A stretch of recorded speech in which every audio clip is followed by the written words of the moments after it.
출애굽 1세대 이제 첫 번째 가나안 진입 시도와 함께 그들은 가나안을 바라보면서 또 가나안을 꿈꾸면서 그들이 지금 처해 있는 상황은요, 광야 생활입니다. 그 세월은 하나님께서 심판을 내리셨던 말씀처럼 무려 40여 년이라는 시간이 필요한 시간이었습니다. 자, 그러면 이스라엘 백성들에게 이 광야 시간은 과연 어떠한 의미를 가지고 있었을까요? 심판과 절망, 그리고 실패의 역사로 보이는 이 시대 가운데에서도 분명히 하나님께서 주시는 메시지가 있을 것입니다. 이스라엘 역사 가운데에서 한 세대, 1세대와 또 다른 세대, 2세대가 완전히 세대 교체를 이루는 시간이 바로 이 광야 시간이었다고 볼 수 있습니다. 광야 시대는 한 세대의 죽음이 이루어진 시대이기도 하고요, 또 새로운 시대의 탄생이 이루어지는 시기이기도 했습니다. 그들은 그렇다면 이 광야 생활을 통해서 앞으로 다가오는 새로운 시대를 잘 준비해야 하는 아주 중요한 의미를 그 가운데에서 찾아야 했고요, 그 새로운 세대가 이제는 정말 하나님이 원하시는, 또 하나님이 만들고자 했던 아름다운 공동체가 되어야 했습니다. 앞서 민수기 말씀에서 계속해서 14장까지 어떠한 말씀들이 반복되었습니까? 모세와 하나님과의 어떤 갈등, 모세와 백성과의 갈등, 불평, 이런 모든 일들을 이제 뒤로 하고 이제 오늘 민수기 15장에서 새로운 장면을 우리는 확인할 수가 있습니다. 이스라엘 백성들이 가나안 땅에 들어가서 바쳐야 하는 그 제사법에 대한 그 규율이 기록되어 있는 것이죠. 사실 이 제사법은요, 레위기 말씀에 이미 충분하게 다 기술이 되어 있습니다. 본문은 이 레위기 제사법에 덧붙여진 추가사항 정도로 보시면 될 것 같은데요, 레위기 제사법을 완성하고 있는 본문이 바로 민수기 오늘 말씀의 본문입니다. 자, 그러면 이 제사법이 왜 중요합니까? 어떻게 드리고 무엇을 드리고 어떠한 방법으로 드리고, 이 말씀이 왜 중요하냐면요, 제가 처음에 드린 말씀과 같은 맥락입니다. 이 제사법을 지키고 이 제사법이 중심이 되어야 하지만 이제 새로운 세대, 이제 다가오는 세대, 이제 정말 가나안 땅에 들어가는 다음 세대가 하나님의 백성으로 바로 설 수 있다라는 것입니다. 그리고 그 기반에 하나님께서 알려주시는 이 제사, 예배를 정확하게 드리는 것을 중요하게 여겨야 된다라는 것을 우리는 볼 수 있습니다. 제사를 어떻게 드리고 어떠한 방식으로 드리는 것도 중요한 의미가 있겠지만 오늘 본문에서 가장 중요한 원칙이 한 가지 제시가 되어 있는데요, 그것은 바로 오늘 본문 말씀에 주어를 주목하는 것입니다. 15장 1절에서부터요, 여호와께서 모세에게 말씀하셨고 2절에서도 내가, 즉 하나님이 주어 살게 할 땅에 들어가서 라고 이야기합니다. 또한 뒤에 18절 말씀에서도 내가 인도하는 땅에 들어가거든 이라고 말씀하고 있습니다. 무엇이 계속해서 강조되고 있냐면, 전적으로 이 가나안 땅에 들어가서 또 가나안 땅에서 얻어지게 돼서 제사하는 그 모든 기반에 전적으로 하나님의 주권, 하나님이 허락하시고 하나님이 약속하셨고 하나님이 지금까지 인도하셨다라는 것을 간과해서는 안 된다는 것입니다. 즉 하나님이 허락하신 땅은 이스라엘 백성들이 잘라서 주신 것이 아니고 이스라엘 백성들이 이뻐서 주신 것이 아니라 그저 하나님의 약속대로, 하나님의 계획대로 하나님의 선물이라는 것입니다. 그렇게 이는 원래 우리 것이 아닌 하나님 것입니다 라는 것을 인정해야 되는 것이죠. 우리에게 주어진 땅, 우리에게 주어진 물질, 우리에게 주어진 모든 것은 바로 하나님께로부터 왔습니다 라는 그 바른 인식이 있어야 한다라는 것입니다.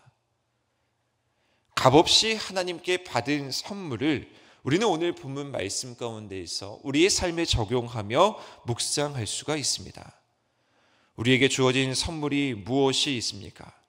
우리에게 주어진 땅, 우리에게 주어진 기업, 우리에게 주어진 자녀, 그 모든 것들이 선물입니다. 또한 더 나아가 우리에게 정말 값없이 예수 그리스도의 십자가의 은혜로 주어진 영생의 선물이 우리 가운데 있지 않겠습니까? 그러면 우리는 당장 눈앞에 보이는 그 가나안 땅, 우리가 진입해야 하는 그 물질적인 땅에 얽매여서 살아가는 것이 아니라 그 모든 것을 주관하시는 하나님을 바라볼 수가 있어야 합니다. 어차피 그 땅을 인도하실 분은 하나님이시고요. 어차피 우리의 발걸음을 인도하시는 분은 하나님이십니다.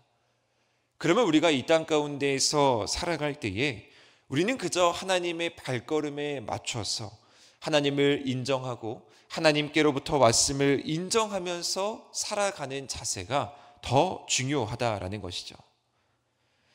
사랑하는 성도 여러분, 과연 이스라엘 백성들의 진짜 실패가 무엇이겠습니까? 과연 우리의 인생에 있어서 진짜 실패가 무엇이겠습니까? 이스라엘 백성들이 가나안 땅에 들어가지 못해서 광야 생활하면서 방황하는 것이 실패가 아닙니다. 그들의 실패는 하나님을 하나님으로 인정하지 않는 것이 실패죠. 불기둥으로 인도해 주셨고 구름기둥으로 인도해 주셨는데 하나님을 하나님으로 인정하지 못했고, 만나와 메추라기를 때에 따라 필요에 따라 하나님께서 함께해 주셨는데 하나님을 인정하지 못하고 불평했던 것이 그들의 가장 큰 문제였고 그들의 실패였습니다. 우리의 사업이 어려움을 겪고 우리의 건강이 나빠지고 우리의 자녀들이 문제를 일으키는 것이 우리에게 당장 주어진 실패라고 여겨질 수 있지만 결국 그것은 실패가 아닙니다. 진짜 실패는 그 가운데 하나님이 없는 것이죠. 그 가운데에서 하나님을 배제하고 그 가운데에서 하나님을 무시하고 원망하고 불평하고 내 맘대로 내 뜻대로 하는 것이 진짜 실패입니다. 우리 하나님은 처음부터 늘 한결같으신 분 아니겠습니까? 그것을 우리는 신실하신 하나님이라고 고백합니다. 모세를 부르신 하나님께서 자신을 처음부터 어떻게 소개하셨냐면요, 나는 스스로 있는 자다라고 소개하셨습니다. 이것은 이 세상에 어떤 존재도 하나님을, 즉 나를 대신할 존재가 없다라는 말씀입니다.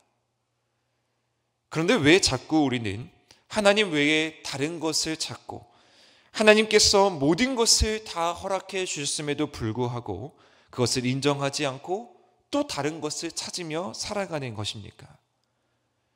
그것이 바로 광야 이스라엘 백성들의 모습이었다라는 것입니다. 하나님은 이제 이스라엘 백성들 그 다음 세대, 이 세대들에게 원하는 것이 바로 이 말씀입니다. 하나님을 하나님으로 인정하는 삶을 살아라. 제발 하나님만 찾고 제발 다른 곳에 눈들르지 말고 가나안 땅에 들어가면 제발 하나님 중심으로 살아가라. 우리의 다음 세대들에게 가장 필요한 것이 무엇이겠습니까? 우리의 자녀들에게 화려한 예배, 화려한 공간, 더 나은 어떤 환경, 그런 것들이 필요한 것이 아니죠. 하나님을 하나님으로 인정할 수 있는 거룩함이 필요합니다. 말씀을 통해서 하나님을 경험하고 살아계신 하나님이 내 삶을 지배하면 그 삶이 우리의 다음 세대 가운데 정말 필요하다라는 것이죠. 그래야 오늘 본문 말씀에서 허락하신 이 제사의, 이 예배의 그 율례들이, 그 규율들이 의미가 있는 것입니다. 이것이 선행되지 못한 채, 하나님을 하나님으로 인정하지 못한 채 우리가 아무리 제사 드리고 우리가 아무리 예배 드려봐야 그것은 그저 우리의 의를 드러내는 일이 될 수밖에 없는 것이죠. 자, 그리고 한 가지 더, 이제 이 주어질 땅에 들어가서 이렇게 제사해야 됩니다라는 이 말씀은 오늘 이스라엘 백성들에게 또 어떠한 의미가 있겠습니까? 그것은 여전히 그들에게 주어진 꿈과 여전히 그들에게 은혜를 베푸시는 하나님의 소망이 그들 가운데 있다라는 것입니다. 비록 지금은 광야 생활 가운데 있지만, 비록 지금은 가나안 땅이 바로 눈앞에 있는 것 같지만 보이지 않는 그곳에, 그럼에도 불구하고 하나님의 약속은 분명하게 이루어진다라는 사실입니다.